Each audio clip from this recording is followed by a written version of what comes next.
Em breve. Agora sim. Então, novamente, boa noite a todos. Muito obrigada pela presença. Bem-vindos ao 8º encontro do Book Club Genan, hoje sobre poesia. E nós do Genan temos o imenso prazer de ter conosco o professor Emerson Inácio, colega da professora Fabiana Carelli na área de estudos comparados de literaturas de língua portuguesa da Faculdade de Letras da USP. E hoje ele vai falar um pouco para a gente sobre corpo, doença, HIV e AIDS, por meio da poesia. E também o professor Jorge Valentim, também da área de literaturas de língua portuguesa, da UFSCar, e com a gente a fala sobre literatura e doença, alguns relances na poesia portuguesa. É um prazer tê-los conosco e agradeço em nome do grupo a presença. Muito obrigada. Então, como o professor Emerson disse, será em ordem cronológica. Vocês receberam um material, um conjunto de uma seleção de poemas. Então, cronologicamente, professor Jorge, você tem a palavra. Ok, obrigado, Andréia. Muito boa noite a todas e a todos. Eu quero agradecer, antes de mais nada, a professora Fabiana Carelli pelo convite, ao meu queridíssimo amigo Emerson, já de longa data, não é? Em que estamos conversando, dialogando, trocando ideias sobre as nossas inquietações, não é? E a você, André, pela recepção absolutamente carinhosa, e a todos, né, pela presença, e espero poder trazer alguma contribuição aqui para vocês. Bom, a Fabiana tinha me dito que seria de 20 a no máximo 30 minutos, é isso? Para eu poder cronometrar aqui, ok. Isso mesmo, entre 20 e 30 minutos, e aí a gente abre para o debate depois, para as questões. Não, mas depois o Emerson não vai falar? Oi? Desculpe? Depois o Emerson não fala? Isso, vocês dois falam e aí a gente abre as perguntas no final. Enfim, então é 30 minutos nós dois juntos, isso? Pode ser, não, é 20 e 30 cada um. Ok. Tá bom? Eu disse para vocês que tecnologia não era muito meu forte, né? Mas, nem matemática. Nem matemática. Então vamos lá. Bom, antes de mais nada, é um prazer enorme falar um pouquinho para vocês. E quando o Emerson me teceu o convite, claro, óbvio, que a minha ideia logo foi de trazer alguma coisa sobre narrativa do século XX, alguma coisa da narrativa do século XIX, mas o curso é exatamente sobre poesia. Então, para falar exatamente do século XIX, ou seja, de um século que se vê assolado por dois grandes males, duas grandes doenças que acometem as pessoas, né? Eu decidi, então, me concentrar em apenas 3 poetas, um poema de cada um deles. 2 deles vocês vão perceber que o assunto, o tema, é convergente, não é? E eles estão ali tratando de uma mesma doença. E o último, vamos dizer assim, de uma forma muito subjetiva, vai tratar do segundo tópico, não é? E são eles exatamente Cesário Verde, Antônio Nobre e Camilo Peçanha. É claro que, como vocês vão observar na apostila, logo depois do título do poema, há o título do livro e a data quando foi publicado, exatamente para vocês terem uma ideia de que nós estamos trabalhando com textos das 3 últimas décadas do final do século XIX, que é uma época, além das várias problemáticas políticas, econômicas e sociais, e específicas também em Portugal, é preciso lembrar, sobretudo, também, que é um século, uma passagem de século para outro, e que se vê também tomado pelo medo do que irá acontecer depois da passagem de um século para o outro. E, claro, obviamente, não é à toa que qualquer livro de história da Europa do século XIX que vocês pegarem, vocês vão perceber lá que um dos temores é exatamente o cumprimento das profecias de Nostradamus, né? Esse medo do fim do mundo que acaba, de uma certa forma, também tomando conta dos espíritos da época. Mas, no final de cada poema, há também o ano específico em que eles foram escritos e publicados. E uma informação importante, quase sempre esses poemas circulavam nos folhetins ou naquilo que nós conhecemos como jornais da época que circulavam pelas cidades. E isso era costume, né? Numa época em que não havia internet, não havia Facebook, não havia redes sociais, né? Todas as notícias, todas as novidades, a vida social, a vida cultural, toda ela era divulgada a partir desses periódicos diários que as pessoas iam às bancas, compravam, consumiam e liam, né? Então, para falar do século XIX e dessas 3 últimas décadas do século XIX, quando a ensaísta Susan Sontag escreve um livro muito importante na final da década de 70, início da década de 80, chamado A Doença como Metáfora, ela vai falar especificamente da doença que ela porta, que a acomete, e que a partir dessa experiência ela escreve esse ensaio, que é o câncer. Mas antes de falar do câncer, para falar de doença e como a literatura metaforiza, trabalha, representa, assume para si essas doenças, ela vai falar de uma doença específica que varreu a Europa da segunda metade do século XIX até as primeiras décadas do século XX, que é exatamente a tuberculose. E o grande temor que as pessoas tinham da tuberculose, até antes mesmo da descoberta dos antibióticos, das vacinas, e claro, a gente não pode esquecer vamos dizer assim, do perfil da bactéria feito pelo Robert Koch no final do século XIX, né? Mas era uma doença que estava, sobretudo, marcada pelo cenário de degradação e mesmo de falta de condições básicas mesmo, de saúde e de higiene dentro desses grandes centros urbanos. Não é à toa, por exemplo, quando nós estamos falando de tuberculose, que a grande marca, além, claro, óbvio, dos sintomas que vocês todos conhecem, eu não vou ficar aqui mencionando, claro, obviamente, mas o aspecto físico, né? A palidez, o emagrecimento, a tosse e, sobretudo, aquilo que denuncia visivelmente que é o vermelho do sangue que é expelido no momento da tosse, e que é talvez o elemento denunciador de quem porta a doença. Se vocês forem para o século XIX, quer dizer, vários artistas, escritores, se não passaram pela experiência da tuberculose, tiveram algum amigo, algum contemporâneo que passou por essa experiência e que acabou, na verdade, sendo consumido. Um dos casos mais conhecidos, por exemplo, é do músico Frédéric Chopin, né, que foi para a Ilha de Maiorca se tratar com a George Sand, que era escritora, que era amante dele, né?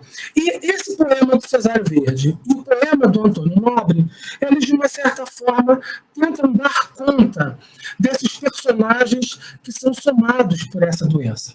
O poema do Cesário Verde é talvez um poema de confronto e exposição do poeta com a doença. E é um confronto direto, porque é uma situação em que, em contrariedades, é um poeta que está absolutamente insatisfeito com a situação em que ele se encontra.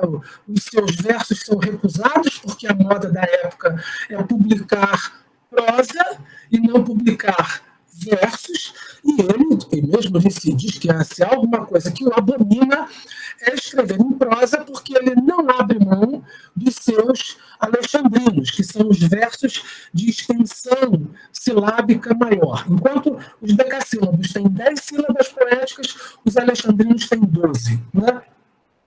E ele não abre mão disso. E ele chega em casa contrariado. Eu hoje estou cruel, frenético, exigente.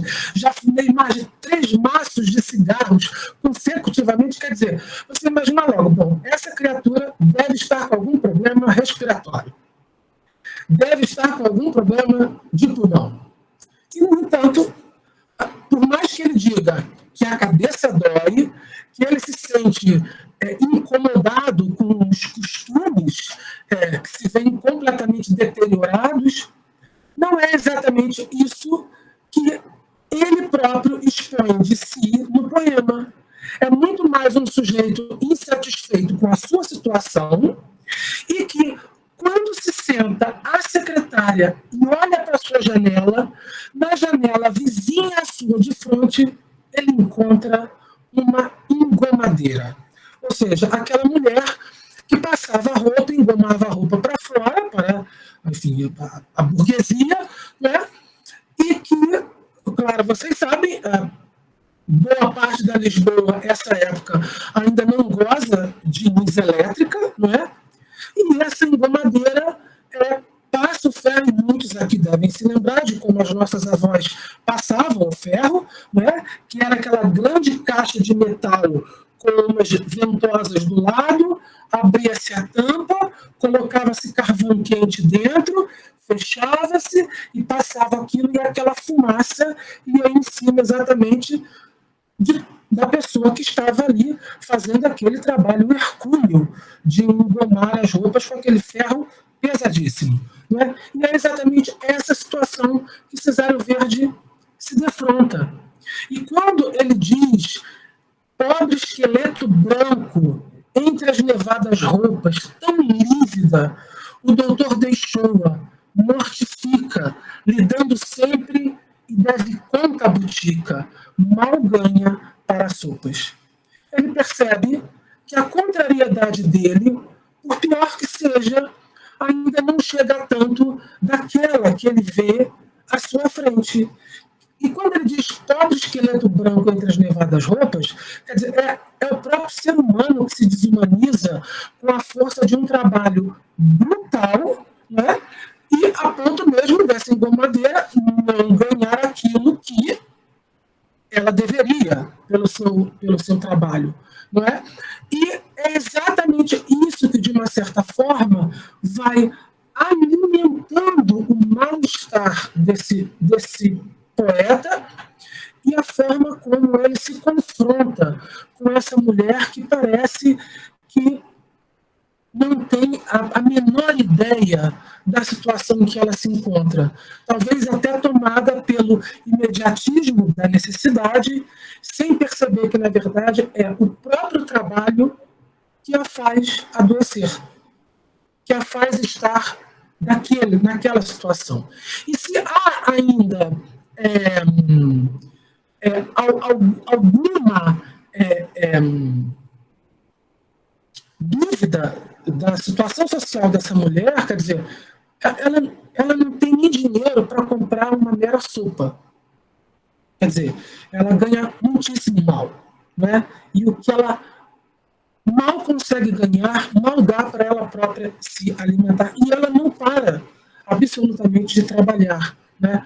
Tanto que o próprio final do poema, o poeta vai dizer lá, vou findar sem azedume.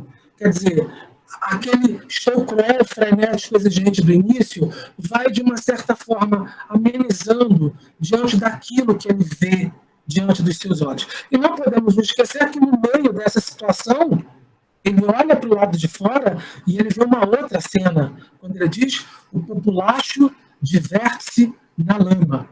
E aí, claro, obviamente, nós temos de lembrar que, para quem acha que o século XIX é um século exclusivamente de glamour, nós não podemos nos esquecer das classes menos favorecidas que não gozavam das mesmas benesses das classes mais privilegiadas.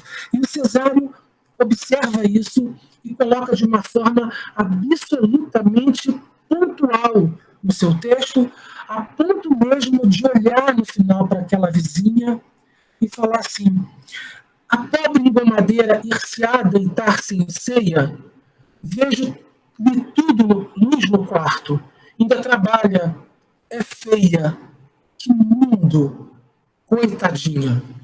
E aí, claro, obviamente, a gente pode fazer uma leitura dúbia desse texto. Quer dizer, ao mesmo tempo que ele se compadece dessa mulher tísica, dessa mulher tuberculosa que está do outro lado, né? Até que ponto também não é uma certa ironia, né? Até que ponto ele não olha para dentro dele mesmo e se diz, diante daquilo, o que eu faço? Né?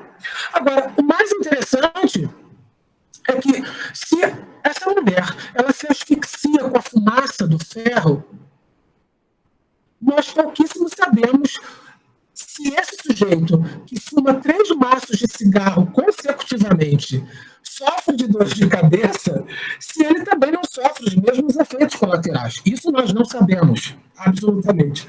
Porque, como disse, como o próprio texto deixa bem claro, o mal-estar, a contrariedade, essa que está no título, ela é levada muito mais pela própria situação social, econômica desse sujeito.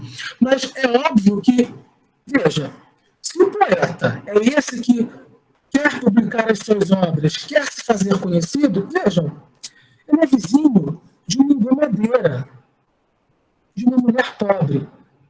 Então, se ele acha que a contrariedade dele é tão mais importante do que a dela, socialmente, os dois estão no mesmo andar, não é? Porque, afinal de contas, veja lá, a expressão que ele usa não é janela de baixo nem janela de cima, é de frente. Ou seja, os dois estão no mesmo andar, numa mesma situação social. A grande diferença é que se aquela mulher do outro lado canta uma canção de uma opereta conhecida e parece que não tem a menor noção da situação em que se encontra, o poeta tem. E é exatamente essa consciência que o faz exatamente se colocar numa atitude de reclame. Né?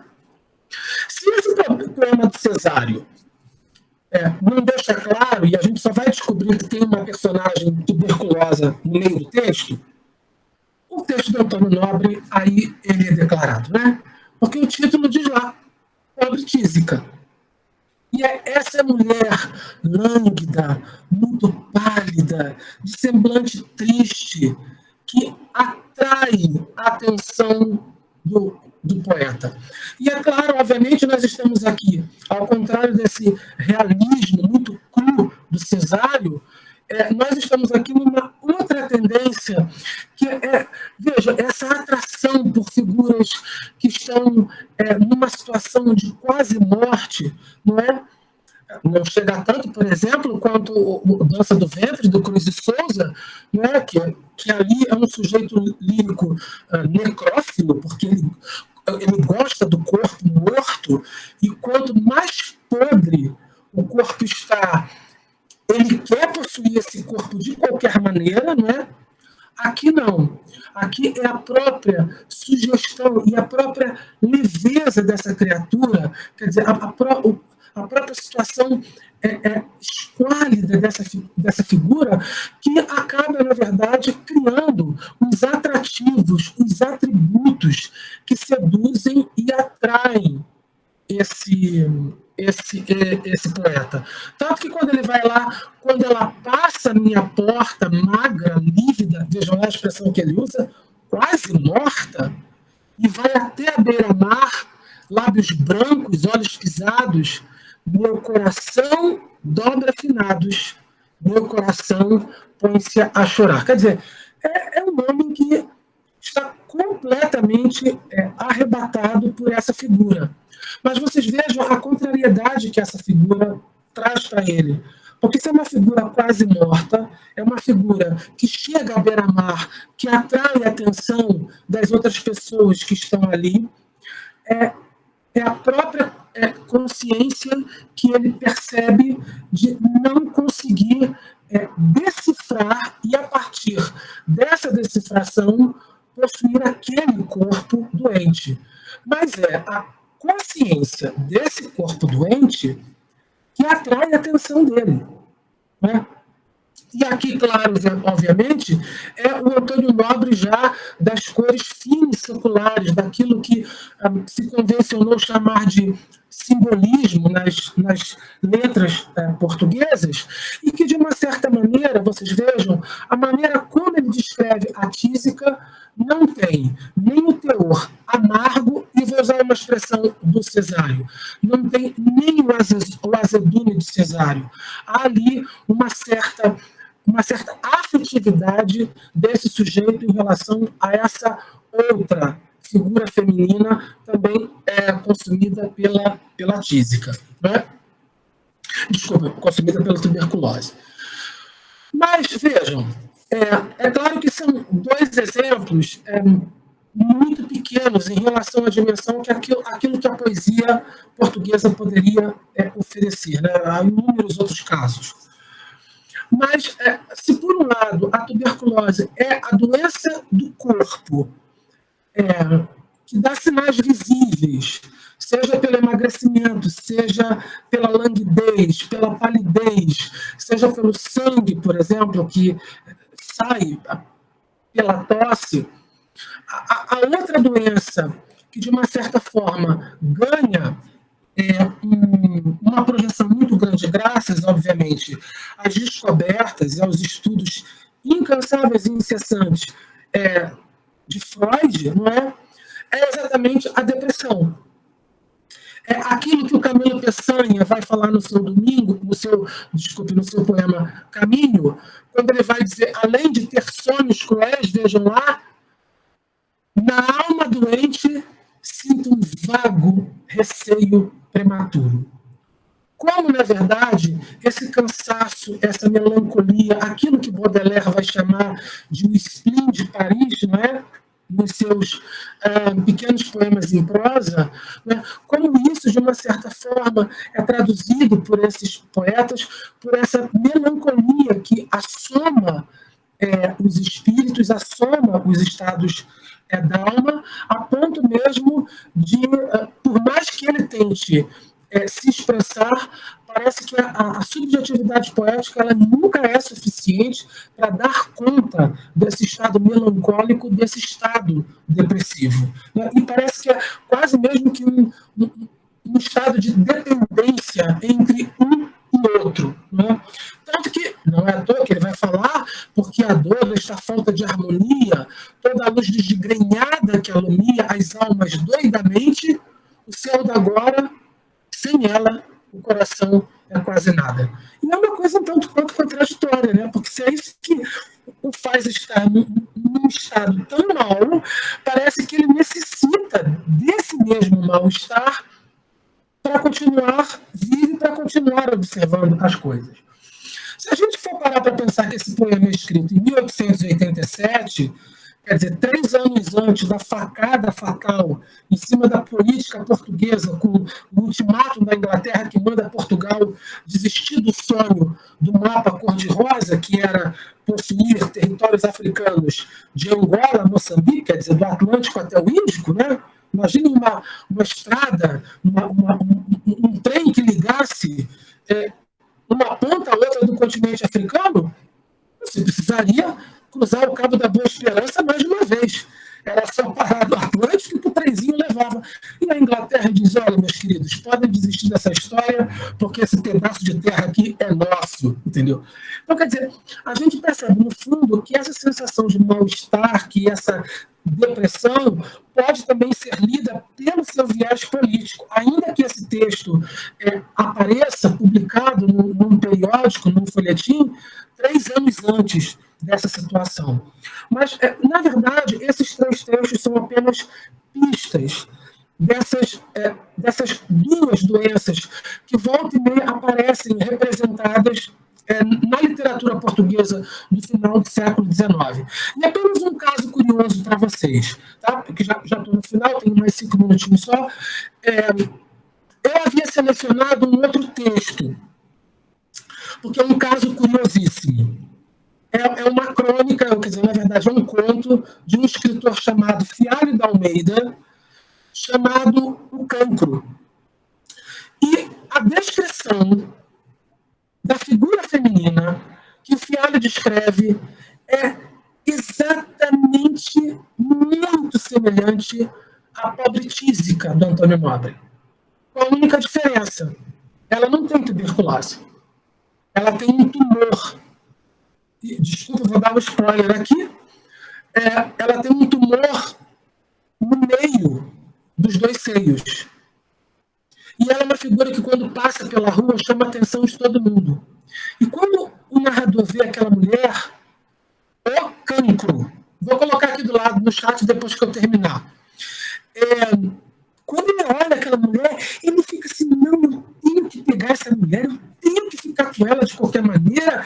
Ela é uma mulher muito bonita, que palidez é essa, que é absolutamente sedutora. Ele fica alucinado. Até que ele segue, dá uma de stalker, descobre onde ela mora, fica vigiando do lado de fora, e quando ela chega, e numa noite de primavera, abre a janela, ele é tomado por um tesão alucinado, né? Ih, Jesus, esqueci, está gravando. Ele pula a janela e cai em cima dela e começa a beijar e roçar pelo pescoço dela e vai descendo e abre a camisola dela.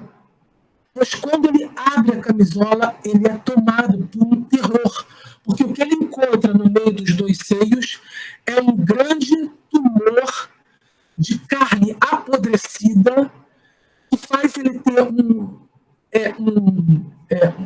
ataque de pavor e cai para trás e desmaia, e o conto se encerra assim. Né? Então, é muito interessante, porque, vocês vejam, nós estamos falando de um conto que foi escrito no final do século XIX e publicado no início do século XX. Então, quer dizer, ainda que a tuberculose tenha sido uma doença que dizimou muita gente, e a depressão tenha sido uma doença deflagrada pelos estudos freudianos, não se assustem se nesse cenário nós não encontrarmos outras doenças que também povoam esse universo da literatura do final do século XIX. Tá bom? Desculpa, eu falei assim super correndo porque eu não quero tomar o tempo do Emerson, porque ele, de uma certa forma, também vai continuar falando de uma outra doença que também tomou conta do século, sobretudo das últimas décadas do século XX, e que depois a gente pode dialogar um pouquinho com essas duas, que de uma certa forma também varreram a Europa no final do século XIX. Tá bom? Era isso. Essa peteca é sua.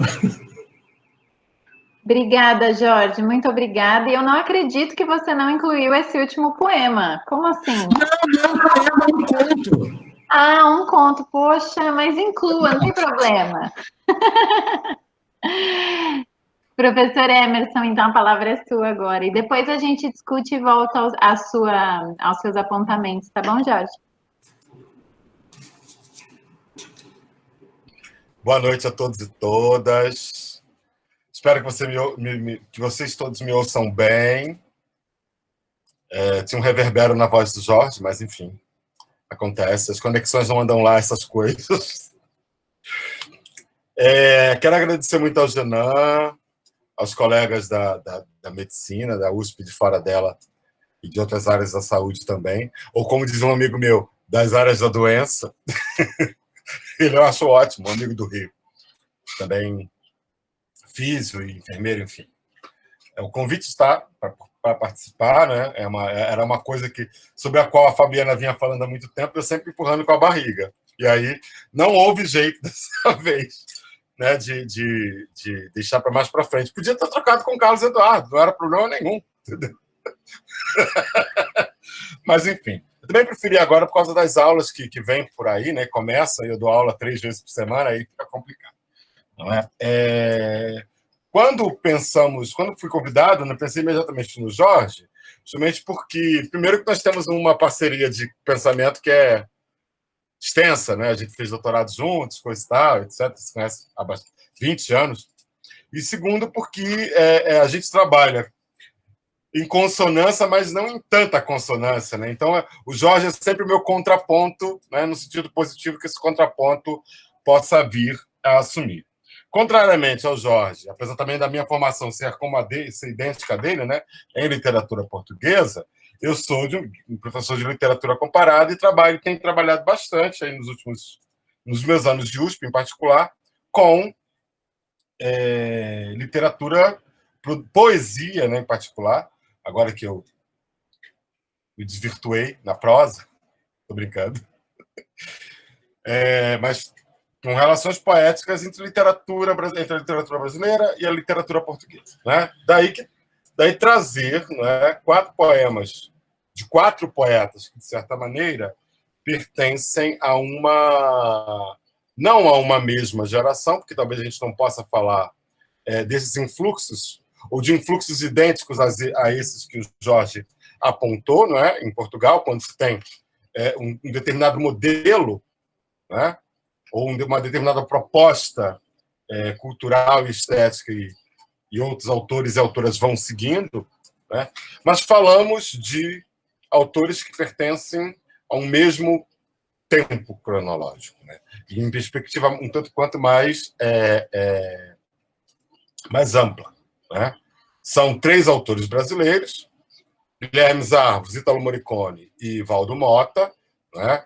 Os 2 primeiros são cariocas, né? Então vivem uma certa ambiência, né? Muito próxima daquela que eu também vivi, não é? Quer dizer, embora muito jovem na época, não é? Eu sou de 73 e o grande boom da AIDS no Brasil está entre 84 e 87. Não é? O terceiro poeta brasileiro é o Valdo Mota, do Espírito Santo, né? Um outro locus, né, de enunciação. E, por último, um português, Alberto. Não é erro de digitação, né? É um codinome, na verdade, um pseudônimo, né? Uma grande brincadeira do poeta Alberto Piduel Tavares com ele mesmo e com Alberto Caeiro, não é do Fernando Pessoa. É só para a gente ter uma ideia de onde parte esse nome. Os 4 poemas têm como ponto aí de ancoragem justamente a experiência do HIV/AIDS em determinados contextos culturais, né? Por mais que eles sejam próximos, sejam todos poetas de uma mesma geração, todos mais ou menos, a exceção do Valdo, que é bem mais jovem, tem a mesma idade, como vocês vão perceber, né? Pertence ao mesmo fio, digamos assim, para a gente não usar a expressão linha, né? Mas pertence ao mesmo fio que vai tornar, um fio discursivo que vai tornar o HIV, e aí inicialmente vou falar em AIDS, né? Porque é preciso também dialogar com a nomenclatura adotada nos poemas, né? Conversar com a gramática deles, né? Então, são 4 poetas que vão tomar como fio condutor de boa parte de suas obras, não é? E no caso do Alberto em particular, não só a obra a obra poética, mas também a obra diarística, né? Que tem vários volumes de diários e contos e coisas do tipo, em que a questão sempre aparece. Então, seguindo aí, digamos assim, uma certa ordem, eu vou fazer esse longo passeio pelos 4... Longo não, porque eu não tenho muito tempo. Né? Mas esse pequeno passeio sobre os 4 poetas e os 4 poemas, portanto, né?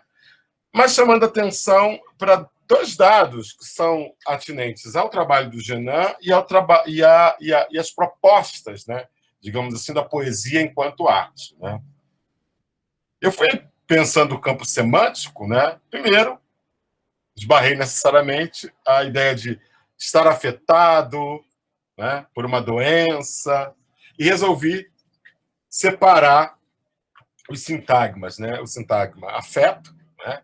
Isso que provoca algo em alguém, né? Que, de certa maneira, contamina, não no sentido de transmitir algo, mas, né, de mover o outro, digamos assim. E a ideia de doença, dolere, dolentia, né? Amargurar-se. De certa maneira, a gente se linka com a fala do Jorge anteriormente, né? Dessa dor da depressão, dessa dor da amargura. De certa maneira, a palavra poética ela tem para a gente um pouco essa função. Né? Aliás, tem muito dessa função.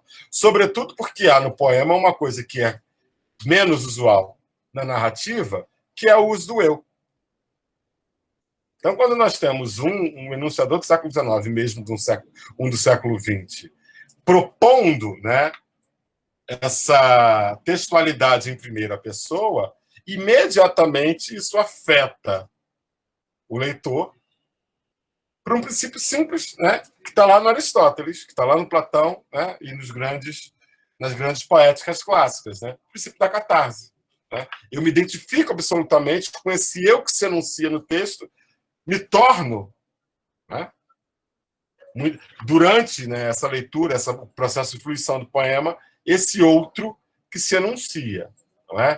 De certa maneira, os 4 poemas estão nessa clave também, na medida em que eles não querem apenas compartilhar uma dor, mas contar com essa incorporação do outro, né?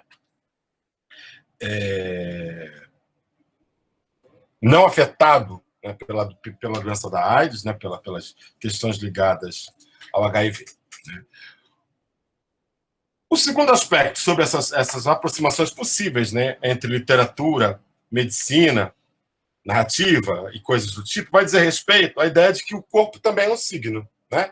Da mesma maneira que os nossos colegas médicos estão aqui, vão procurar nesse corpo afetado, nesse corpo adiantado, signos, né? O corpo do poema vai também nos oferecendo, de certa maneira, esses índices, né, que nós vamos procurando codificar. E daí uma grande dificuldade que ninguém até hoje conseguiu resolver completamente assim. A palavra poética ela tem um compromisso com a verossimilhança, né, com a verdade, né, ou com uma verdade possível, é melhor dizer assim, tanto quanto tem, por exemplo, o texto em prosa. Né? Se a gente partir dos princípios mais densos, né, que o poema ele vai ser sempre uma reinvenção, uma quebra no automatismo da linguagem, o poema só vai ter compromisso com ele mesmo. Né? Só que a gente tem toda uma tradição do século XX que vai rasurar isso, né? Dizer que os poemas, sim, têm um vínculo com o real, por mais tênue que seja, né? E que, portanto, é a partir desses vínculos também que nós vamos, para este corpo, à procura de sinais. O Carlos Eduardo falou em semiologia, eu estou me divertindo com isso aqui, que não tem nada a ver com vocês. É o elemento, o sistema da moda do Roland Barthes, porque eu resolvi falar de roupa num texto literário e tá uma desgraça que eu não consigo resolver, obviamente, sou da moda. Aí o Roland Barthes me salvou porque ele fala da moda descrita. Pronto. É tudo que eu precisava para resolver o meu problema. Está resolvido, já estou aqui feliz da vida com ele. Não passei da página 20 ainda, porque eu preciso pegar o dicionário de semiologia, porque metade das coisas eu também não entendo. Mas tudo bem, vamos lá. Né? Então, aí pensando campos como expressão, expressividade, apelo do poético, né? O primeiro dos nossos poemas, HIV, Guilherme Zarvos, né? Poeta nascido em 57, está vivo, produzindo, né? Fazendo ainda lá no Rio de Janeiro um evento que acontece uma vez por mês, eu acho, agora, antes era toda terça, de 15 em 15 dias, enfim, foi mudando, chamado CEP 20.000, no Centro Cultural Sérgio Porto. Enfim. Primeiro dado, né, tudo num poema é legível, tudo num corpo é legível, o poema se chama HIV. Isso aí, por exemplo, já nos desloca a perspectiva para um momento bem mais recente, né, que a gente se vê processar pelo trabalho dos diversos profissionais da saúde, sociólogos, antropólogos, a ideia de aidético, odeio essa palavra, né, para a ideia de HIV positivo. Né, e a substituição consequente também da ideia de AIDS como uma doença para a ideia de portabilidade. Me senti agora falando de uma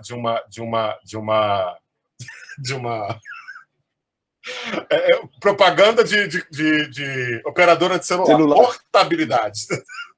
Mas, enfim, né, é um pouco por aí. Então, falar de câncer, HIV, de hepatite C, só pelo pedido do destino, resposta de poeta para poeta. Provavelmente, esse que se anuncia sendo provocado, né, por alguém, sobretudo por outros poetas de sua geração, considerando que no Brasil, né, em termos da grande poesia produzida no final dos anos 80, etc., de certa maneira, todas vão tangenciar a questão do HIV, sendo esses autores e autoras portadores ou não, sendo homossexuais ou não. Porque se torna uma questão geracional, né? Que, de certa maneira, é respondida lá pelos primeiros versos do poema do Alberto. Aqueles que têm nome e nos telefonam, um dia emagrecem, partem. Deixam-nos dobrados ao abandono, no interior de uma dor inútil, muda e voraz. Né? Então, o primeiro aspecto aí, que talvez eu possa destacar em relação ao poema do Guilherme Zarvos, né, que é essa incorporação da doença no cotidiano, né, e busca de formas de se viver com ela.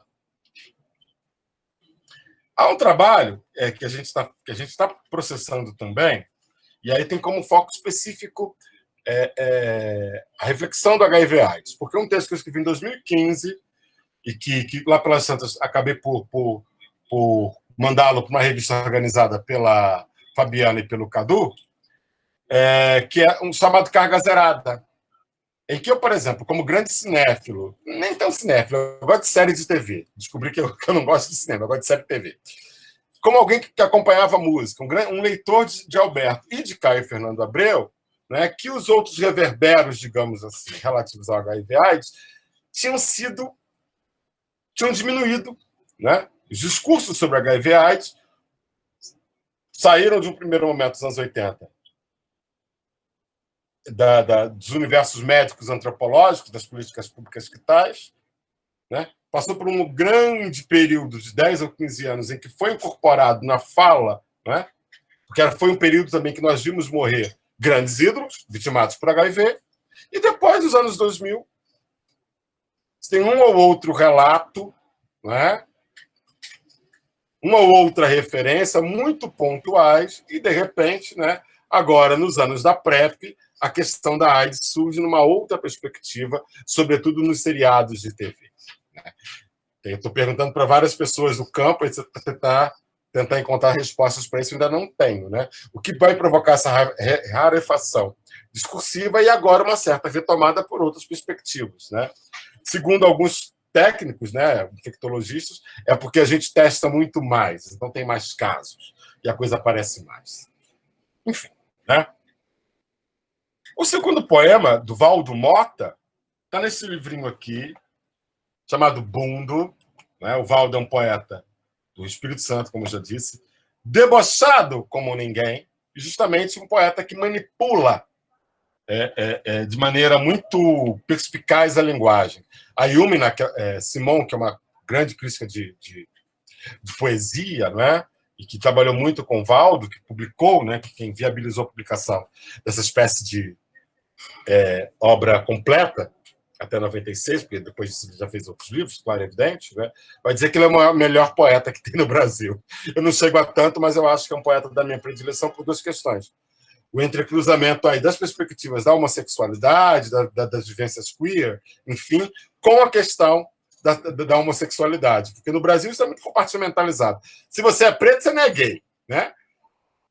Se for as duas coisas, já cria um bug, aí já vai participar de outro universo, não dá. E o Valdo faz isso muito bem. Né? Isso é um dos poemas, né? Ele tem uma sequência inteira de pelo menos 12 no Bundo, que vão tematizar a questão do HIV. E é muito interessante o jogo entre o alto e o baixo. Não é? Se a gente começa no poema o por Hades e ides, mas também a inversão disso tudo, né? Quais são os limites diante da afecção pela doença, da contaminação pela doença, entre o alto e o baixo, né? Entre esse corpo que deseja, que o Jorge deseja o corpo do outro, tumeroso, enfim, né? Canceri. Em português de Portugal, como é que seria? Cancroso, Jorge? Eu nunca ouvi. Cancroso? Ai, que horror. A palavra já é feia, o adjetivo pior ainda. Enfim, né? Mas não é horrível. Meu marido está rindo aqui do lado. Normal.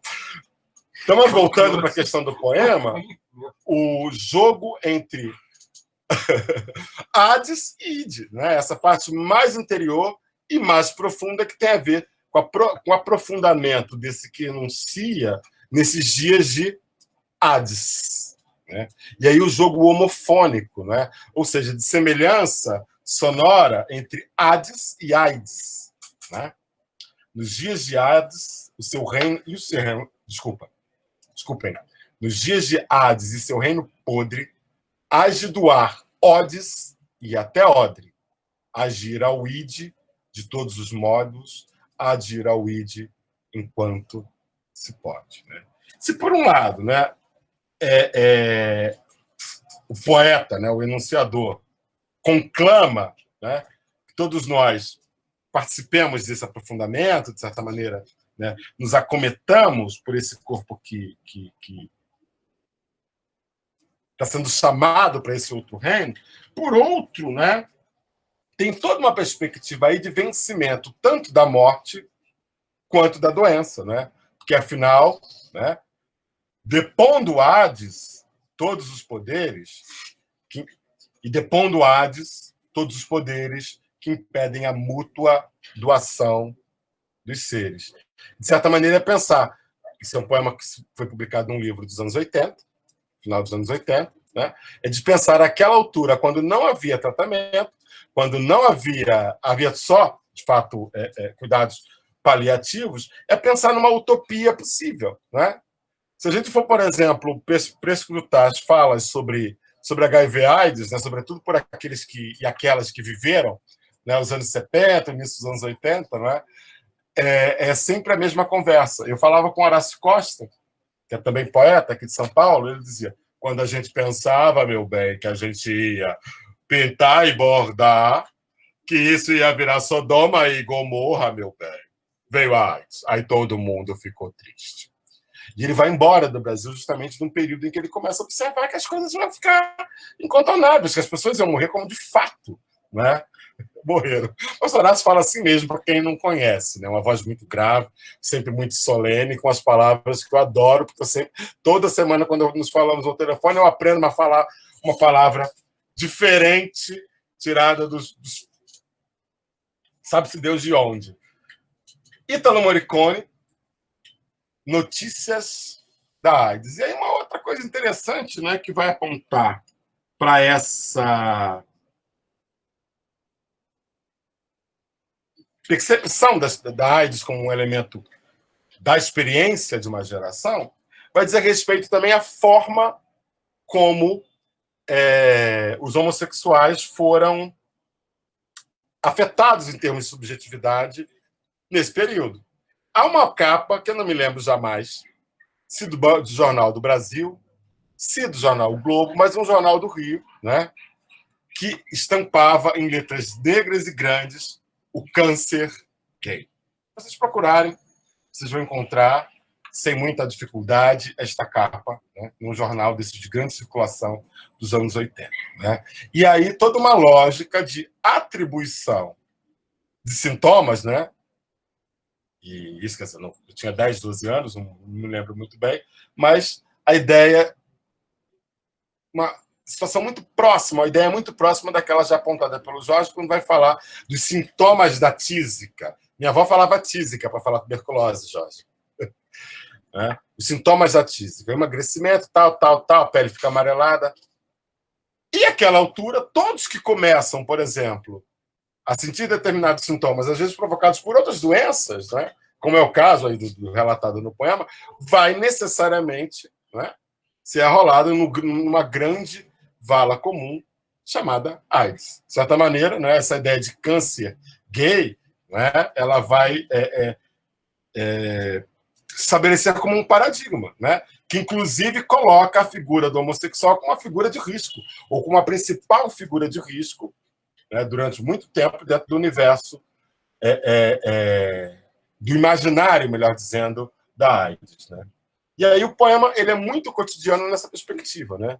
Que logo na hora do McDonald's, né, essa hora de prazer, ou da hora da fome mais absoluta, que eu não vejo prazer nenhum no McDonald's, nem na batata. Logo na hora do McDonald's, gânglios implodem-lhe no pescoço, grossos como cordas, lajes pendentes, feito açougue, carne estraçalhada e apodrecida. E a imediata conversão, né, desse outro de quem, melhor dizendo, o enunciador fala, de sujeito em objeto. Porque a partir da eclosão dos gânglios, né, esse outro, né, descrito no poema, vira, né, um pedaço de carne. Né, é objetificado. Entretanto, né, o correr do poema vai nos apontando uma série de outros caminhos. Né? Primeiro, a questão da presença da doença no cotidiano.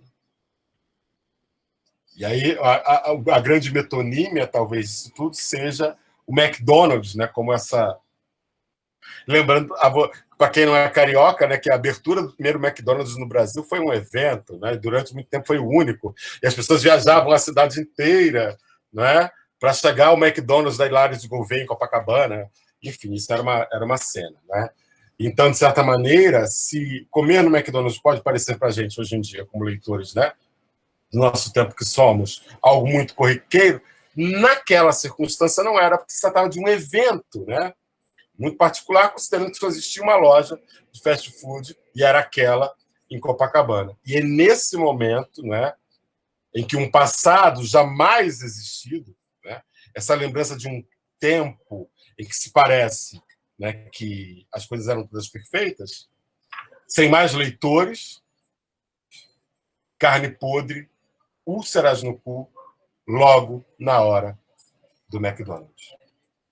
Se a doença é uma realidade, por outra, ela também é uma interrupção desse prazer tão desejado, desse momento festivo que é o McDonald's.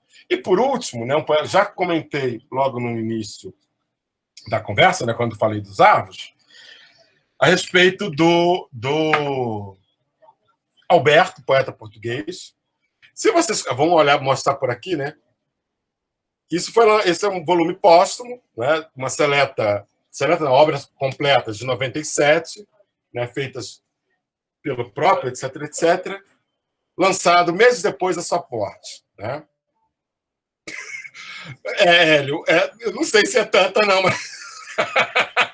Não é, não. Eu trabalhei lá e posso te dizer que não é, não. Não sei também.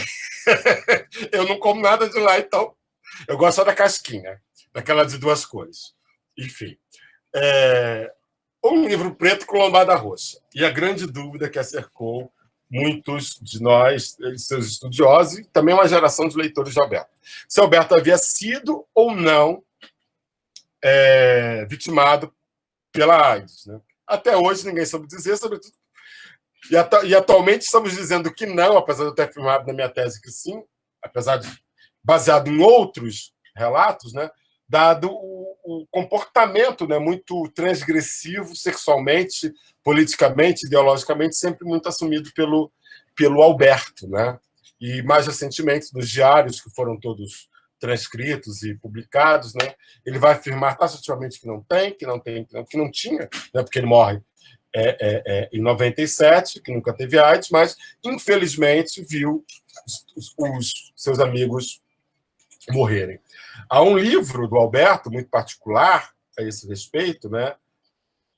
Que justamente são poemas escritos num longo período em que a AIDS vai chegando, né? Primeiro, um período em que o maior dos problemas era a sífilis, e de repente chega uma coisa muito pior a acometer essa comunidade, né? Chama-se Horto do Incêndio, né? E é considerado o livro mais melancólico da língua portuguesa, por um crítico português, justamente porque ele vai indo da solidão do homem gay, da solidão das pessoas, né, homossexuais em Portugal, para a questão de uma doença, de algo que envenena, que vai chegando, né, e para o qual o poeta não tem nome ainda para dar, né? Então ainda tem esse outro detalhe muito significativo, né, que dos poemas que tematizam AIDS, e há uns outros 2 ou 3, né, esse é o único com nome, né, em que se fala diretamente da questão da SIDA, ou da AIDS, né, como traduzimos aqui no Brasil direto do português. Justamente porque, para essa geração, nomear torna-se um perigo, né? E com isso, muitos poetas também, por outro lado, vão silenciar a respeito da doença, porque não é possível, né, fazê-la existir no discurso. Ela já existe na realidade. Então é preciso, de certa maneira, escamoteá-la. E daí a gente entende, por exemplo, por que o título do poema do Valdo Mota, Nos Dias de AIDS, e no poema, né, na parte propriamente mais material da coisa, ele opta por um homófono, né, por uma relação de semelhança sonora, Hades, né, como signo desse aprofundamento. E para terminarmos, né, essa longa e profunda reflexão, quer dizer, longa nem tanto, né, mas profunda reflexão que o Alberto vai fazer acerca do tempo, né? Que tempo é esse, né, em que arquivamos o amor no abismo do tempo e para lá da pele negra do desgosto pressentimos vivo, passageiro ardente, e sem querer e nem podendo, né, me aprofundar muito, eu acho que há um signo subjacente aos 4 textos, né, quando pensamos doença, pensamos acometimento pelo HIV, que é o tempo, né? O tempo é o grande tema da poesia universal, né? Isso é aquilo que os críticos vão chamar de matemática horaciana, né? Porque o primeiro grande poeta registrado, Horácio, tem lá como grande índice da sua poesia a questão do tempo fugidio, né? Do tempo que carcome, né? Do tempo que consome, né? Do tempo que nos aguarda com a morte, etc, etc. De certa maneira, né? Mesmo considerando perspectivas de tratamento, perspectivas de sobrevida, tratamentos paliativos e coisas que tais, não é? Os 4 poemas vão, de certa maneira, focar-se muito nisso, porque a ideia de que não havia tempo, como o Caio vai dizer mais de uma vez nas 3 cartas, que são 4, né? Cartas para além dos muros, né? Que foram crônicas publicadas na Folha, não há tempo. E é preciso, de certa maneira, perpetuar a vida. E a grande questão de perpetuação da vida é pela obra de arte. É preciso tornar a vida poesia, porque o corpo finito morre, mas o poema continua vivendo, né? Tem um outro poema lindo, do Alberto também, que ele toca a questão de continuar vivendo, né? Ele foi acometido teve um câncer no cérebro, né? Chamado Prefácio para um Livro de Poemas, e que ele vai justamente falar disso, né? Morreu Rimbaud, morreram todos os nossos vatos, todos os nossos mitos, e agora sobramos nós, né? Também vamos ser comidos por esse tempo, por essa morte, mas deixamos o poema que vai, né, nos perpetuar. E aí, 4 pontos com que eu queria que laçam os 4 poemas, né? A questão da pulsão de vida, da vontade de viver, da vontade, do desejo, como no Valdo, de reconquistar o prazer, ou de encontrar o prazer possível na lógica da doença, como no Guilherme Zarros, o tempo, né, sobre o que eu acabei de falar, e esse muito tênue limite, né, entre o que é grotesco, né, o que é que é esse peito aberto canceroso, né, de que o Jorge falou ainda há pouco, e a conversão desse extremamente grotesco, que é a finitude, que é a doença, que é o teleológico, que é o escatológico, né, de certa maneira, deste cu, como é que fala? As úlceras do cu, de que lembra o Ítalo Morricone, né? Tudo isso convertindo numa possibilidade de sublime, né? É possível encontrar beleza, então, mesmo na mais extrema das situações, como a doença? Talvez sim. Agradeço a oportunidade de falar aqui com vocês. Perguntem-me o que quiser, o que eu puder responder, claro. Tem coisa que eu vou dizer, não sei. Emerson, muito, muito obrigada. E agora a gente abre para as perguntas, para o debate. Quem gostaria de começar? Lembrando que a gente também não sabe muita coisa, então a gente descobre junto. Eu queria fazer alguns comentários. Vocês estão me ouvindo bem? Tá bom, né? Achei muito interessante aí a fala do Jorge. Estava com um pouquinho de dificuldade no som, viu, Jorge? Não sei se talvez você trouxe o seu microfone um pouquinho mais para frente, dá para a gente ouvir melhor. Mas o que deu para ouvir eu achei bastante interessante. E eu vou fazer uma pergunta para você, depois eu vou fazer uma pergunta para o Emerson. E também fazer um testemunho aqui do meu prazer de ouvir vocês dois, né? Que eu me transportei. É impressionante, né, Andréa? O prazer de ouvir esses caras, meu. Eu me transportei imediatamente para aquelas aulas de cursinho que eu via meus professores de literatura falando. Eu ficava assim, ó, besta de ouvir, né? Falei, meu, tanto eu quanto o Jorge já ganhamos muito dinheiro com o cursinho, viu? Né? A gente sobrevivia disso. A gente sobrevivia disso. Eu também, eu dei aula de cursinho depois, né? Só que eu dei aula de química, uma coisa um pouco menos entusiasmante que a de vocês, né? Mas eu ficava assim, me transportei imediatamente para os bancos da escola e fiquei lá pensando nas coisas, né? Então eu quero fazer dois comentários e depois também jogar para discussão para a gente poder debater sobre isso, que eu achei muito interessante. A primeira seria para o Jorge, que seria a seguinte: como que será que essa transposição, né, da tuberculose como uma doença glamourosa, né? Aí eu já vou puxar um pouco para a sardinha da Montanha Mágica, né? Que o Hans Castorp, ele quer ficar doente, né? Você percebe nitidamente nas primeiras páginas do livro que ele se defronta com um mundo tão glamouroso lá no sanatório que ele tem vontade de ficar doente. Ele acaba tendo febre e acaba sendo diagnosticado doente pelo médico meio charlatão lá do Dr. Baines, do sala do sanatório, né? Mas como que a doença... e por que ele quer ficar doente? Ele quer ficar doente porque ele acha glamouroso, porque ele associa doença com inteligência, ele associa doença com sensibilidade, não é? Então, assim, essas poesias, elas trazem um cenário bastante diferente, né, da tuberculose, muito pouco glamouroso, muito pouco assim, romantizado, vamos talvez falar, não sei se está correto usar essa palavra assim, mas como se dá essa transição, né? Será que a gente consegue diferenciar a burguesia doente com tuberculose, né? E as pessoas, como você mesmo disse, as pessoas que são de uma classe social menos favorecida com tuberculose, e a diferença se dá exatamente nesse glamour, nessa forma de você ver a doença? Essa seria uma observação que eu teria para fazer, né? Essa descrição do Antônio Nobre, né, da tísica, é um negócio muito impactante, né? E assim, em relação à fala do Emerson, você deixou uma pergunta muito interessante, né, Emerson, que é o fato assim desse silêncio, né, desse gap de silêncio que houve entre a nossa geração, não é? A geração que pegou a AIDS sem tratamento. Eu lembro bem, eu era residente.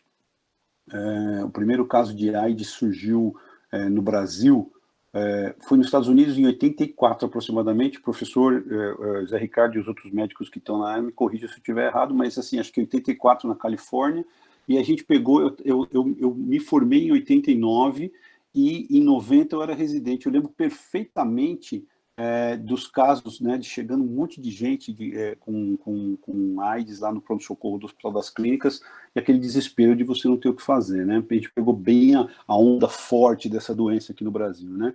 E aí houve, acho que você descreveu perfeitamente a forma eu não tinha conhecimento desses textos maravilhosos, mas a forma como aquilo impactou, né, numa sociedade que era, de uma certa forma, um pouco mais intelectualizada, um pouco mais consciente de coisas sociais, enfim. E como que isso impactou e como isso se reverteu em textos, filmes, livros, etc. E aí depois veio esse silêncio, né? Conforme foi surgindo o tratamento para a AIDS, veio esse silêncio para novamente agora voltar a se falar nisso, né? Mas assim, eu não acho que isso seja essa segunda onda, né? Não acho que isso seja um privilégio próprio da AIDS, porque nós estamos voltando a falar em sífilis, sabe, Emerson? É um negócio absurdo, né? O que está tendo de sífilis, inclusive sífilis congênita, né? Então, bebês que nascem de mães de sífilis, né? Um negócio que se trata com bezetacil, né?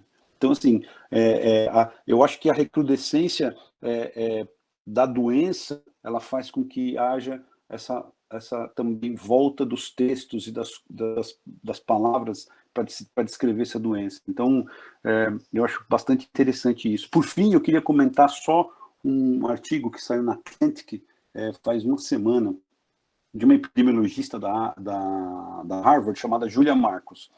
E ela diz o seguinte: o título do artigo é sobre a fadiga do isolamento social, que eles chamam de quarantine, de quarentena, né? E ela começa o texto usando como exemplo a epidemia de AIDS da década de 80. Então ela diz o seguinte, que a única coisa que os médicos falavam, né, para os gays masculinos da época, eles eram realmente o alvo, né, eles eram os principais grupos de risco da época, era assim: olha, não pode fazer sexo, você não pode fazer sexo com ninguém. A única coisa que os médicos faziam, de uma forma geral, de orientação para esse grupo de risco. E até que surgiu um texto de dois ativistas orientados por um médico, por um pesquisador virologista, que diz o seguinte: não é assim. Existem procedimentos que são de risco, existem procedimentos que são de menor risco. Né? Então, assim, isso daqui é de extremo risco. Se você não usar camisinha, se você fizer dessa forma ou assim, assado, isso tem muito risco. Ao contrário, isso aqui é um procedimento mais seguro. Isso fez foi um bálsamo na comunidade de uma forma geral. Né? Então, ela usa isso como exemplo para dizer o seguinte, que por mais que os nossos melhores esforços sejam no sentido de esclarecer a população quanto aos riscos de se contrair essa doença nova, a Covid-19, a gente vai ter que tolerar que alguns grupos se engajem em atitudes de risco. Né? Que alguns grupos acabem se engajando, em especial porque a gente não conhece os determinantes psicológicos, nem determinantes sociais que fazem com que as pessoas tenham que sair. Pô. Tem gente que precisa trabalhar, tem gente que mora num cômodo com 6 pessoas e tem que sair para trabalhar. Outras pessoas têm problemas psicológicos de solidão, enfim, uma série de outras coisas. É óbvio que o que está acontecendo nas praias, de uma forma geral, é um pouco de exagero. Nem todo mundo na praia ali tem problema psicológico, né? Haja problema psicológico ali. Mas é preciso entender que as pessoas vão se envolver em atividades de risco e que prescrever uma coisa dessa forma talvez não seja a melhor saída. Então, nesse sentido, acho que isso vem de encontro àquilo que você colocou, e aí eu queria ouvir de vocês, queria que vocês comentassem isso. Né? Obrigado, viu? Obrigado demais pelas palestras, eu gostei muito, sério mesmo, obrigado.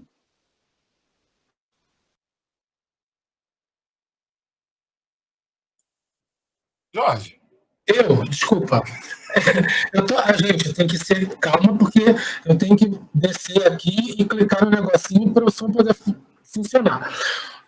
Cadu, muito obrigado pela sua provocação. Eu vou tentar resumir. É claro, obviamente, que cada época o olhar e a representação sobre determinados temas e determinados aspectos da vida socioeconômica, cada época produz os seus resultados. E essa glamorização que você fala da doença, sobretudo da tuberculose, ela se deu muito graças aos poetas ultrarromânticos, que levavam isso a um grau de exacerbação, e quase sempre muitos expressavam a sua experiência própria com a doença. Basta lembrar, por exemplo, que dos 3 poetas que eu citei para vocês, eu acabei esquecendo de falar, os 3 morreram de tuberculose. Cesário morreu aos 31, Antônio Nobre morreu aos 32, e o Camilo Peçanha, ainda que tenha vivido aos 58, há uma hipótese que um dos estudiosos da obra do Camilo, é uma hipótese, porque ele não consegue concluir, é que ele talvez teria retardado isso pelo fato de ser um consumidor inveterado de ópio. Camilo era viciado em ópio, né? E tuberculoso, né? Mas ele morre aos 58 anos, quer dizer, ele consegue viver até os 60 com tuberculose. Né? Então, isso, de uma certa forma, deve-se muito aos poetas ultrarromânticos.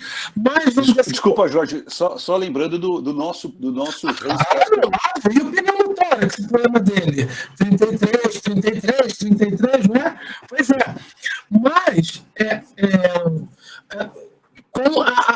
nas últimas 3 décadas do século XIX, a situação me parece que se dá de uma forma muito diversa, sobretudo pelo olhar que esses poetas ligados a correntes antirromânticas, de uma certa forma, olham não só para si, mas também para fora da janela das suas casas, como é o caso, por exemplo, do poema do Cesário, em que, não só nesse, mas em outros, há personagens que vêm da rua, que fazem parte do populacho, são ali apresentadas para o público leitor. E no próprio poema Contrariedade, de uma certa forma, não deixa de estar lá anunciado que isso, de uma certa maneira, causaria um certo mal-estar nos responsáveis pelo mercado editorial, daí o fato dele não ser publicado. Né? Para aqueles que tiverem interesse, deixa eu ver se eu consigo localizar a câmera, vocês conseguem encontrar esse livro aqui, que é muito interessante, se chama Tuberculose e Literatura, que é um estudo volumoso, não é? Mas em que ele faz um apanhado com uma série de documentação muito interessante, mostrando como, do romantismo até o início do século XX, essas diferentes escolas artísticas, tanto de poesia quanto de prosa, encenam e representam a doença desde a sua glamorização, como você falou, até a um descolamento dessa glamorização, mostrando exatamente que existem diferenças muito gritantes entre as classes sociais que têm de conviver com as doenças. Né? Enquanto que as classes mais abastadas, vide, por exemplo, aquele filme de 1945, Song to Remember, que aqui para nós é A Noite Sonhamos, que é de 1945, sobre a vida de Chopin, né? As pessoas iam para os lugares com um clima mais favorável, Maiorca, lá as Ilhas Canárias, onde estava tentando lembrar que onde Saramago morava. Nas Ilhas Canárias, não eram todas as pessoas que podiam pagar uma viagem de navio até esses locais, não é? Ou aqui mesmo no Brasil, quero lembrar, por exemplo, as inúmeras clínicas de tratamento de tuberculose em Petrópolis, em que essas pessoas eram encaminhadas nos meses de dezembro, janeiro, fevereiro e março, para essas clínicas, para o tratamento ali. O que eu acho que, sobretudo Cesário, e depois Fialho de Almeida, o que eles deixam isso muito visível é que a doença ela existe, né? Agora, não são todos que convivem de uma forma com um tratamento acessível, porque as condições sociais, econômicas e a própria distribuição dos tratamentos de saúde não são iguais. E eu acho que a poesia portuguesa, de uma certa maneira, deixa isso muito, muito nítido. Tá? Emerson. Estou aqui. O Carlos Eduardo estava falando e, sem querer, você terminou exatamente no ponto que, quando o Carlos Eduardo falou, eu lembrei. Angels in America, a peça do Tony Kushner, né? Inclusive tem no HBO, para quem tem acesso, se procurarem lá naquele acervo, vão encontrar. Então, são esses dias aí, queda do Muro de Berlim, fim do comunismo, e não sei o quê, e blá, blá, blá, e HIV/AIDS acontecendo. Né? Tem um personagem, que é o personagem mais interessante, vivido pelo Al Pacino, que é o Roy Cohn, que vai ser diagnosticado. Então, quando o médico diz para ele que ele tem exatamente aquela doença que está matando as bichas da calçada, ele responde: quem tem essa doença, porque ele não fala o nome também, né? São as putas, são os latinos, são os pobres, são os moradores do Bronx, etc, etc. Eu tenho candidíase. Escreve aí. Ou clamídia, uma coisa assim. Então, uma ideia muito clara de que aquilo era uma doença dos mais pobres. Né? Ainda no quesito dos mais frágeis, né? Enfim. Ainda no quesito curiosidades, antes de eu chegar à pergunta do Roland Barthes, né? Que não está tão distante de nós assim, ou muito, será, talvez, né? É alguém que vive até os 19 anos num sanatório. Primeiro acompanhando a mãe, depois ele também vítima de tuberculose. Não é? Oportunidade, por exemplo, ele não tem formação superior, né? Mas oportunidade em que ele lê tudo e aprende tudo que vai depois escrever para a gente. Né? Mas falando aí a respeito desse silêncio, dessa fuga, digamos assim, do tema da nossa apreensão mais imediata, eu acho que tem 3 ou 4 impositivos, né, com os quais o mundo artístico daquela altura vai ter de conviver. Primeiro, o de ser obrigado a falar.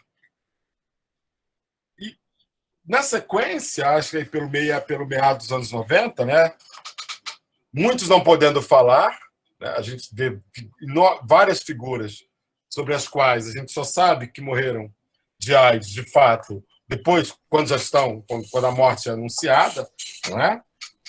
E, mais recentemente, né, o embate entre o que dizer a esse respeito e o que dizer ainda. Né? Eu, por acaso, ganhei de um aluno uma antologia chamada Tente Entender o que eu tento dizer. Nós não estamos vendendo livros, tá? Quero deixar claro. Nós temos aqui uns 50, 60 poemas, mais ou menos, né, de autores conhecidos, desconhecidos, enfim, não é? Organizado pelo Ramon Nunes Melo, Tente Entender o que eu tento dizer, que vai justamente um pouco ao contrário do que eu tenho dito. Ainda há coisas a serem ditas, né? Porque um dos recortes da antologia vai dizer respeito a textos contemporâneos, né? Textos escritos aí nos últimos 10 ou 15 anos. Né? De certa maneira, se há um paradigma ou algo que vai sempre empurrando para o silenciamento, ou para pior do que isso, para a naturalização da doença, na colocação de qualquer que seja ela, num campo do inefável, né, do inominável, e aí um parênteses, eu sou da geração em que as mulheres não falavam câncer, quando tinham câncer de seio, né, era aquela doença. Minha mãe na roda de amigos, fulana, por que está sumida, está magra? Não, está com aquela doença. Né, porque falar a doença seria materializá-la. Né?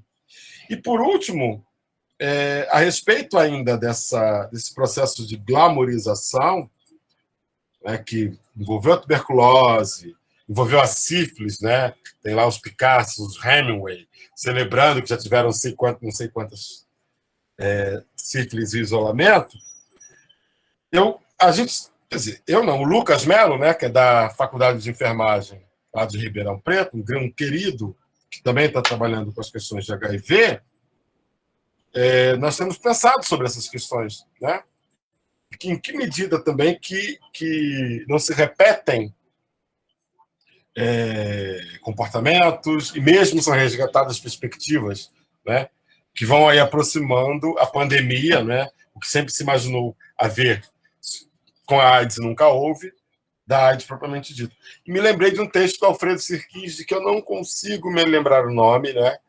O Alfredo Sirquis, aquele que foi foi citado ano passado, né, pelo nosso presidente da República, né, em que ele vai justamente tematizar a existência de uma grande pandemia de AIDS, transmissível por um mosquito, e as pessoas vivem cobertas o tempo todo, etc, etc. E no final do conto, o personagem principal é descoberto morto em casa. E do que ele morreu? De susto, né? Com medo de pegar a doença. Muito bom. Muito bom. Cadu respondeu. Quer comentar alguma coisa? Alguém mais gostaria de fazer uma pergunta? Eu acho que é isso. Eu acho que me ajudaram bastante aí para o próximo encontro. Eu já estou armado aqui, já anotei tudo, já estou armado. Muito obrigado, professor. Com um livro deste tamanho, você está armado com certeza. Mais alguém? Eu queria fazer um comentário. Né? Por favor. Bom, primeiro agradecer, né, as exposições, muito belas e instigantes. E uma coisa que eu fiquei pensando aqui, quer dizer, acho que um pouco... Bom, primeiro uma questão que Cadu acho que já apontou, né, de uma certa diferenciação entre uma arte mainstream e a experiência das populações mais marginalizadas, né, que eu acho que são diferentes, né, e acho que, por exemplo, a discursividade poética em relação à experiência da epidemia de AIDS é mais contemporânea, é mais periférica no sentido social, né, do que aquela do período inicial. E estava pensando que uma outra divisão também possível de fazer, para a gente pensar, é a questão do mistério e do imprevisível, né, de cada momento, como sendo um motor do poético, né, que busca algum tipo de expressão, porque acho que tanto a tuberculose quanto a AIDS, elas se tornam mais poéticas, digamos assim, né, quanto mais elas estão perto de um certo mistério da vida, né, de um certo imponderável, de um certo imprevisível, e na medida em que se constrói, então, toda uma tecnologia que dá conta daquilo, e que aponta onde é o começo e onde é o fim daquilo, né, perde um pouco desse apelo, talvez. Então, eu acho que esse interregno que teve aí, né, da AIDS, por exemplo, talvez tenha a ver com o fato de que, então, se desenvolveram os remédios, o coquetel, e deixou de ser uma coisa tão inquietadora do ponto de vista existencial, né, e ela ressurge num tipo de arte, né, as séries, né, que são aquelas também que têm começo, meio e fim, né, que não tem aquela abertura que o poético coloca, né, e que nos leva a pensar, né. Então, não sei, uma reflexão que me ocorreu aí, não sei se faz sentido para vocês. Essa questão do que você falou do imponderável e do mistério não deixa de ser uma clave importante também para esses escritores, porque, veja, se por um lado, para um poeta como Cesário, a visualização imediata e a diagnosticação da tuberculose, ao confrontar uma mulher pálida, esquálida, magérrima, feia, descabelada, tão pálida que ela se confunde com a cor do próprio tecido que ela acabou de lavar e está engomando, né? Se isso, de uma certa forma, causa essa contrariedade no Cesário, por outro lado, se você pega um escritor, que eu acabei de encaminhar agora para o e-mail de vocês, da USP, para um escritor como Fialho, por exemplo,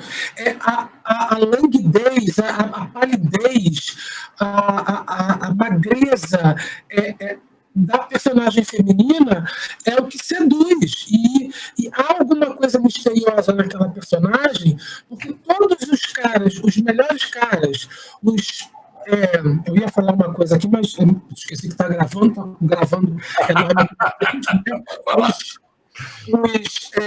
os dois partidos da época, todos eles dão em cima fala dessa mulher e essa mulher descarta. E aí ele fica assim, nossa, será que ela é uma daquelas almas lésbicas que flanam e ficam se desfazendo dos homens? E ela descobre que ele percebe que não, até o momento em que ele é tomado por esse desejo incontrolável, persegue e acaba entrando no quarto em que ele rasga a camisola e que ele vê a doença, é como se ele levasse uma paulada mesmo, e esse mistério que encobrir essa personagem é revelado é que causa exatamente a imediata repulsa dele. Quer dizer, ela não é pálida, magra, esbelta, sedutora, difícil, não é porque ela é uma femme fatale, não é? Mas é porque ela está acometida de uma doença e a descoberta dessa doença quebra essa aura de mistério. Quer dizer, são duas situações muito diferentes, mas o seu pensamento tem todo sentido. Quer dizer, a partir do momento que está coberto pelo desconhecido, parece que isso atrai mais a atenção, tá?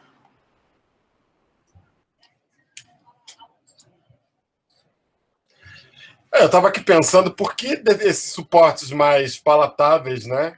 Eu acho que não há série, pelo menos essa nova grande leva dos últimos 5 anos, que traga alguma questão que não tenha tornado muito palatável, muito vulgar, em alguns casos também. Mesmo as grandes questões, como, por exemplo, eu tenho acompanhado muito em particular em relação às questões étnico-raciais, né? Porque, sobretudo séries americanas, uma tendência a diluir e transformar aquilo ou num problema capital ou num problema muito, muito pequeno.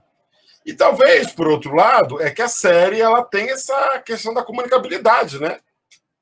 A exceção aí de coisas muito violentas, coisas do tipo, né? Que todas elas podem ser vistas por quaisquer pessoas.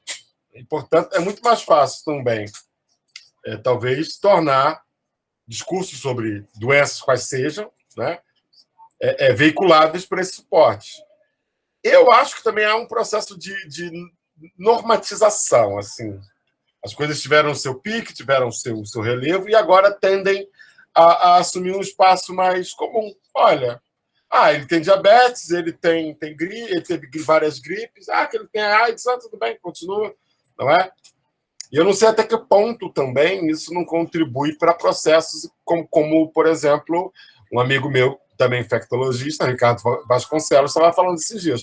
Emerson, tem festas em São Paulo que as pessoas vão não vão usar camisinha e etc, etc. E a ideia é essa, de juntar gente que não está fazendo tratamento com antirretroviral com gente que está... Ou seja, essa normatização, por outro lado, pode gerar, né, em termos de saúde, e isso vai redundar anedotados também na arte, né, seja lá qual for, inclusive na poesia, pode redundar também em problemas que vão... E a criação toda do fetiche, né? Eu acho que, no final das contas, ainda tem isso. Né? A tuberculose foi um fetiche, né, de certa maneira, né, pelo menos para o discurso, tá? Como no caso da montanha básica, não é só discurso, né? Ele precisa disso, e muito próximo daquilo que nós estamos vivendo agora nessas experiências de sexo. Não que eu seja contra o sexo desenfreado, não, muito pelo contrário, eu super apoio, quero deixar claro. Não vou fazer que a tia velha careta, né? Esse papel nem me cabe, inclusive.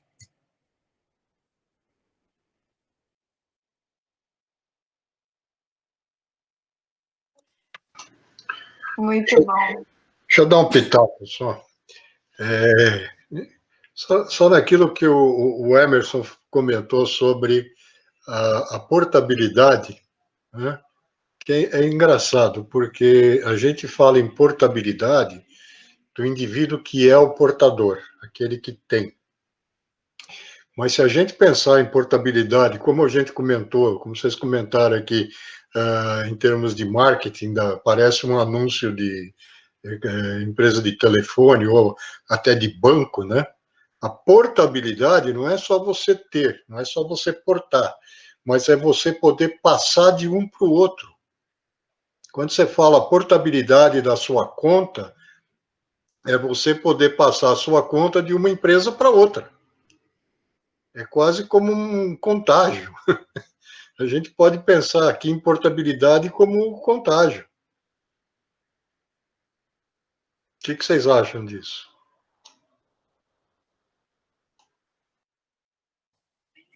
Eu não havia pensado por esse, mas super gostei, tanto que já até anotei aqui, porque é uma expressão que tem sido usada em determinados meios com certa frequência.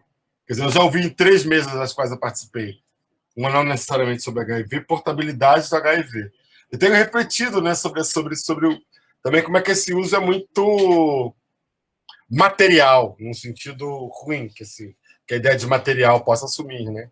Porque há nessa ideia de portabilidade tanta lógica da transmissão que você aponta, que eu fiquei feliz, né, com essa sua conexão, já apropriei, né? Mas, por outro lado, todo o aspecto negativo que vai, inclusive, falar sobre o caráter, né, desse que porta e passa para o outro. Enfim. Eu também estou pensando a questão. Estou só pensando para não fugir. Legal. Eu queria também falar um pouquinho dessa coisa do contágio, porque me pareceu, né, pelo menos na minha leitura, eu senti que a doença, seja ela, né, qual fosse ali que o poema estava tratando, ela estava em tudo, ela estava intrínseca à forma, sabe? A forma construía a doença, a forma do poema. E é curioso porque quando a gente fala de poesia, né, a gente, pelo menos, bom, fala de mim, eu penso em algo muito, embora isso não seja limitador, mas uma expressão muito subjetiva, né, de um sujeito. E eu achei que essas poesias, né, essa seleção de esses poemas, trouxe justamente essa questão que a doença transborda o sujeito, eu senti.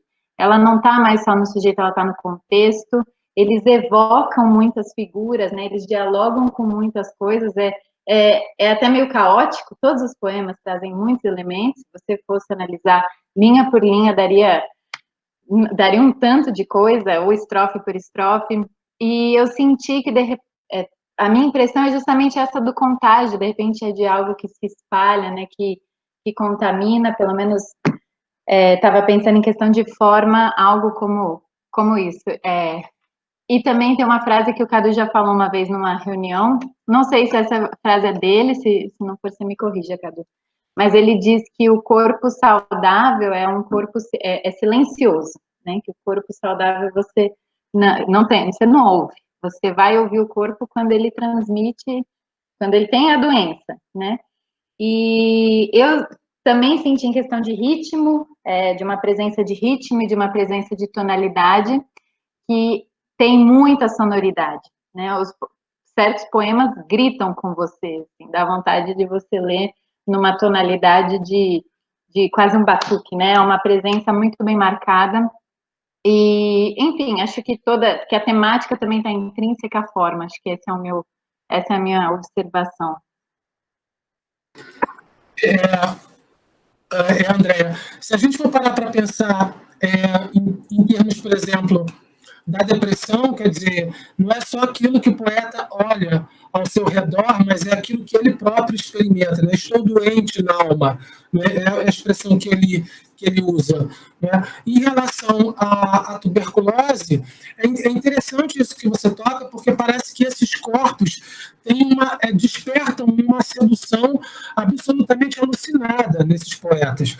Há, por exemplo, um biógrafo do Antônio Nobre, que é o Guilherme de Castilho, que ele chega mesmo a levantar a hipótese de que quando Antônio Nobre descobre que ele está com aquela doença, é interessante porque o Guilherme de Castilho nas 2 primeiras vezes que ele referencia no livro, ele referencia aquela doença e depois ele vai articulando, chama o Antônio Nobre de tísico e depois, no final, fala tuberculose. Ele diz que o Antônio Nobre teria se sentido mais atraído por essas figuras misteriosas que talvez esconderiam o mesmo mal que ele. Então, quer dizer, está nele próprio, está nos outros, está ao mundo ao seu redor. Agora, eu também concordo, porque, afinal de contas, gente, eu fico até me imaginando se existe um corpo saudável. Né? Porque, querendo ou não, os corpos, de uma certa forma, todos eles sofrem de alguma coisa. O médico da Montanha Mágica, o médico, o Dr. Benz da Montanha Mágica, diz que corpos saudáveis não existem.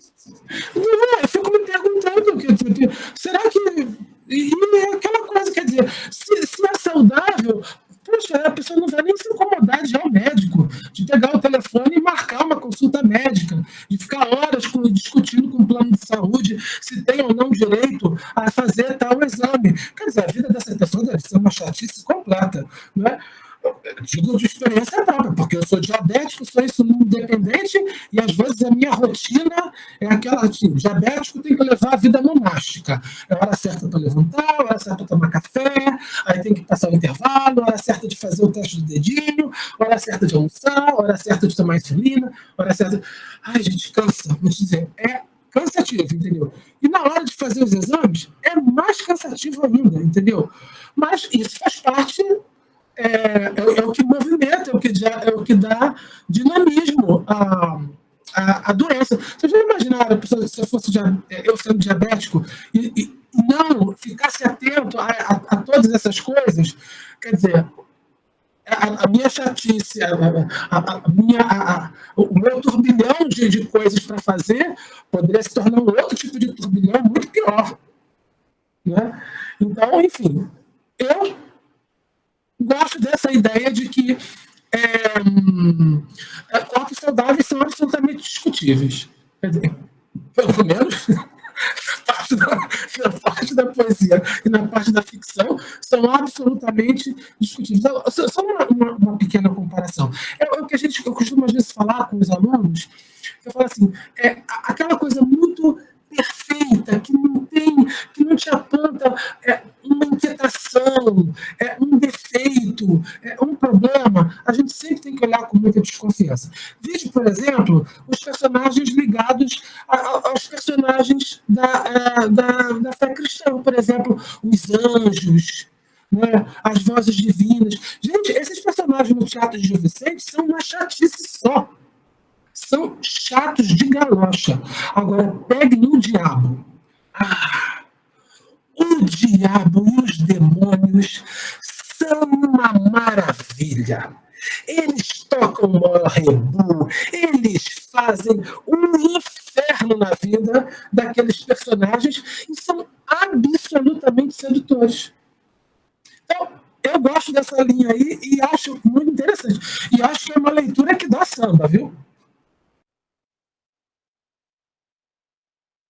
Só um detalhe aí que me ocorreu agora, também, e aí um poeta que todo mundo leu, que é o Camões.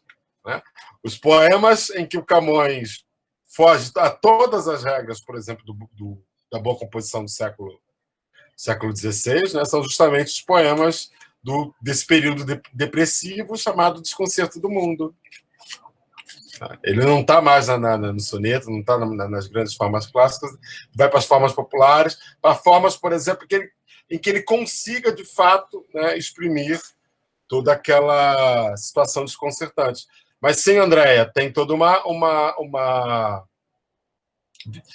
Se a gente observar, por exemplo, sobretudo o Ítalo e o Guilherme Zavos, né, que são da quebra semântica, da interrupção do fluxo, né? Porque essa coisa do poema do cotidiano tem um fluxo muito, às vezes, muito óbvio, né, de situações que se sucedem. E eles não, eles vão... O mais, assim, discursivamente, textualmente construído, né, escorreito, é o poema do Alberto. Todos os outros três vão operar rupturas que refletem, em alguma medida, esses incômodos com HIV, com a AIDS. Eu acho que essa é a palavra, esses são disruptivos, né? Extremamente. Mais alguém? Algum comentário final? Alguém gostaria de falar alguma coisa? Não? Eu queria convidar o Cadu, olha, a falar uma coisa, porque eu achei muito legal. O professor Emerson falou da catarse, né? Dessa coisa da textualidade em primeira pessoa que faz com que a gente se identifique com esse eu, né? E um eu que se anuncia, eu me torno esse outro que se anuncia por meio dessa leitura. E o Cadu tem um texto muito interessante do Shepard, né, Subterrâneo, sobre essa questão, essa relação médico-paciente, de que é necessário você atingir, chegar no outro, mas não se fundir com o outro integralmente, vamos dizer. E eu acho isso muito interessante, porque é algo que a forma poética nos possibilita, mas não funciona da mesma forma nas relações de saúde, porque não pode funcionar assim. Enfim, ele tem mais propriedade para dizer que eu. Esse é um assunto complicado, né? E assim, acho que talvez a gente consiga fazer. Eu estava até falando com a Fabiana que talvez a gente faça um podcast aí sobre isso especificamente, mas a ideia é que a gente consiga buscar em alguns pacientes especiais ferramentas e signos, né? Para usar uma palavra que o Emerson usou nesse contexto que eu achei tão apropriada, né? Signos no sentido de fazer com que a gente construa